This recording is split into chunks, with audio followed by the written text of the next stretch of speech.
Hello दोस्तों, नमस्कार। प्रयागराज से मैं प्रवीण मौलियार स्वागत करता हूं डेली डोज के इस नए फ्रेश एपिसोड में। आज कई सारी न्यूज़ आप सभी को मैं देने वाला हूं। सबसे पहले बात होगी यूपी के सीएम योगी आदित्यनाथ ने क्यों कहा है कि यूपी में 10 लाख केसेस हैं कोरोना वायरस के। आपने बिल्कुल सही सुना, जहां देश में लगभग 1.5 लाख केसेस हैं, वहां यूपी में 10 लाख केसेस बताए जा रहे हैं। इसकी पूरी बात करेंगे।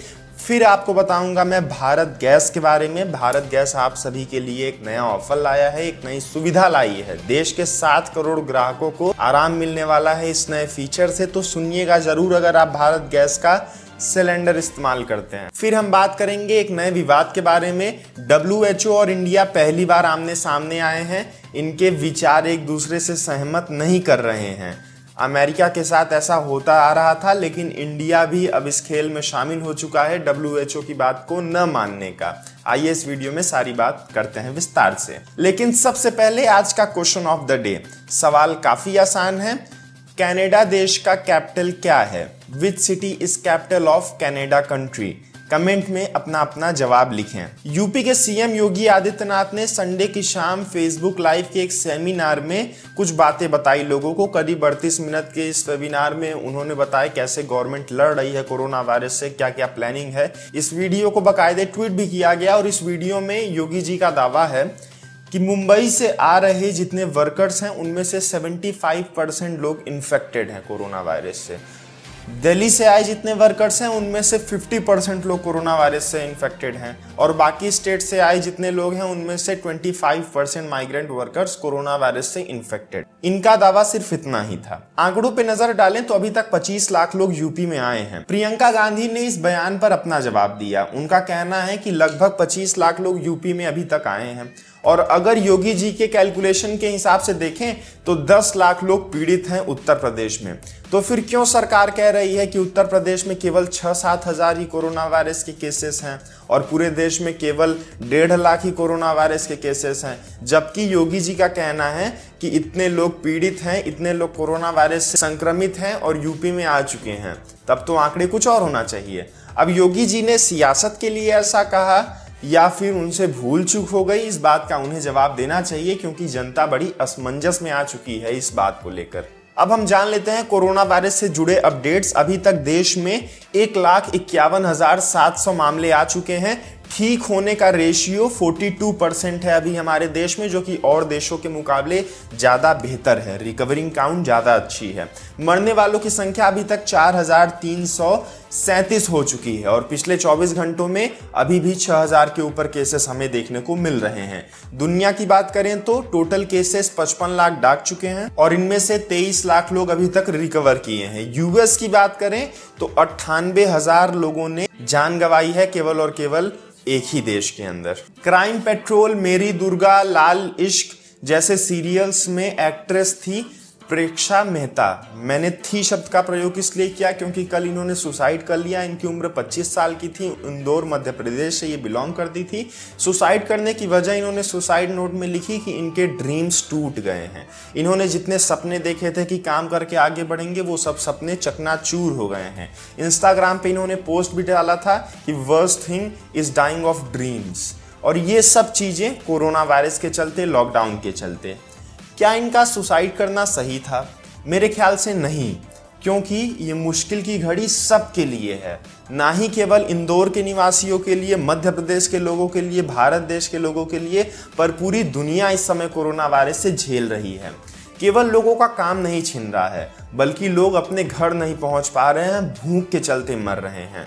तो ऐसे में कलेजा कमजोर करने का कोई फायदा नहीं है। आप सभी अपना कलेजा मजबूत रखिए, अपने आप को बुलंद बनाइए, क्योंकि ये मुश्किल का समय है, बीतेगा। इतिहास ने ऐसे कई समय देखे भी हैं और मानवता इसके ऊपर आई भी है। हम प्रकृति के ऊपर नहीं जा सकते हैं। प्रकृति अपना प्रकोप समय समय पर खेलती रहती है।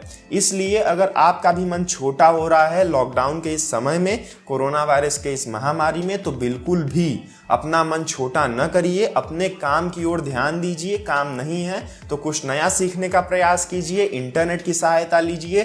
कुछ न मिले तो डेली डोज ही देखा करिए या फिर कुछ कॉमेडी वीडियोस ही देख लिया करिए, मन बहलेगा। अपने आप को सतर्क रखें, सावधान रखें, अगले कुछ महीने और भी ज्यादा गंभीर हो सकते हैं। पिछले कई दिनों में आपने सुना होगा अमेरिका और WHO में विवादें उठते हैं। अब ये विवाद इंडिया और WHO के बीच भी उठ रहे हैं। क्यों? वर्ल्ड हेल्थ ऑर्गेनाइजेशन के निदेशक ने कहा है कि हाइड्रोक्सीक्लोरोक्वीन जो मेडिसिन है, अब इसका प्रयोग हमें नहीं करना चाहिए। अभी तक लोगों को यह भरोसा था कि इस मेडिसिन का इस्तेमाल करके इस ड्रग से कोरोना वायरस से लड़ा जा सकता है या फिर कोरोना वायरस के वैक्सीन में इसको टेस्ट करने से कुछ फायदा मिल सकता है। पर WHO ने काफी टेस्टिंग के बाद इस बात को नकार दिया है और कहा है कि हाइड्रोक्सीक्लोरोक्वीन की टेस्टिंग से अब हम पीछे हटते हैं और अब इसका प्रयोग नहीं किया जाएगा। लेकिन इसके बावजूद भी दुनिया भर के कई सारे साइंटिस्ट और कई सारे रिसर्च इंस्टीट्यूट में इसका प्रयोग किया जा रहा है। प्रयोग करने के अलावा ही इसको इस्तेमाल किया जा रहा है एक बचाव के तौर पे। जो डॉक्टर, जो नर्सेस इस समय कोरोना वायरस के पेशेंट के आसपास हैं, उनको इसका जरा सा डोज भी दिया जा रहा है ताकि उनको कोरोना वायरस ना हो। एक तरह से ये इम्यून सिस्टम को मजबूत करने की बात में सामने आ रहा है। लेकिन ICMR के महानिदेशक बलराम भार्गव का कहना है कि WHO की बात बिल्कुल गलत है। उनके टेस्टिंग का तरीका बिल्कुल अलग है, ICMR का टेस्टिंग का तरीका बिल्कुल अलग है। ICMR मतलब Indian council of medical research. और हम यहाँ पर अब अपने ही टेस्टिंग के ऊपर ज़्यादा ध्यान देंगे, दूसरों की टेस्टिंग पे निर्धारित या आधारित नहीं रहेंगे। आपको याद दिला दूं, अभी कुछ दिन पहले USA ने काफ़ी बड़ी मात्रा में इंपोर्ट किया था हाइड्रोक्सीक्लोरोक्वीन इंडिया से, और इंडिया हाइड्रोक्सीक्लोरोक्वीन बनाने की एक बड़ी भूमिका अदा करती है दुनिया में। अगली खबर आरोग्य सेतु ऐप की ओर से आ रही है। बीते दिनों में देश और दुनिया से कई सारे सवाल उठे थे आरोग्य सेतु ऐप के सिक्योरिटी और प्राइवेसी को लेकर। तो नीति आयोग ने एक प्रेस कॉन्फ्रेंस में आरोग्य सेतु ऐप का सोर्स कोड पब्लिक करने की बात कर दी है। अब ये सोर्स कोड क्या होता है?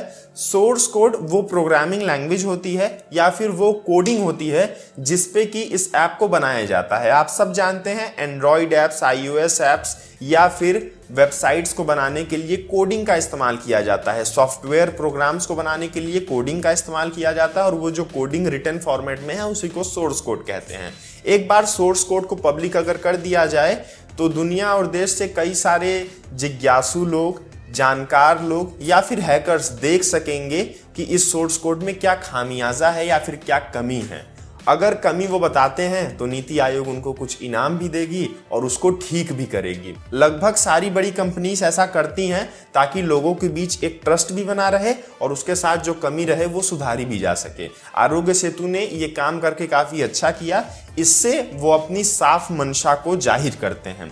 तो आप सभी के मन में भी अगर कोई सवाल हो आरोग्य सेतु ऐप को लेकर, अभी उसके ऊपर मिट्टी डालिए और इस ऐप को डाउनलोड कीजिए और इसका लुत्फ उठाइए। BPCL मतलब कि भारत गैस की जो डोमेस्टिक गैस सिलेंडर की सर्विसेज हैं, वो आप सभी के लिए एक नया ऑफर ले आई हैं। इस ऑफर के तहत, इस स्कीम के तहत आप व्हाट्सएप के माध्यम से बुकिंग कर सकेंगे अपने गैस सिलेंडर को। अभी तक आपको कॉल करना पड़ता था या फिर जाना पड़ता था ऑफिस बुकिंग के लिए, पर आप इस नंबर को अब सेव कर लीजिए और इस नंबर पर अपने रजिस्टर्ड नंबर से मैसेज कीजिए व्हाट्सएप के माध्यम से कि आपको गैस अपनी बुक करनी है। अगर बुक करना चाहते हैं तो बुक हो जाएगी और फिर वहीं से लिंक आएगी, आप उस पर पेमेंट भी कर सकेंगे ऑनलाइन, डेबिट, क्रेडिट कार्ड या नेट बैंकिंग के माध्यम से।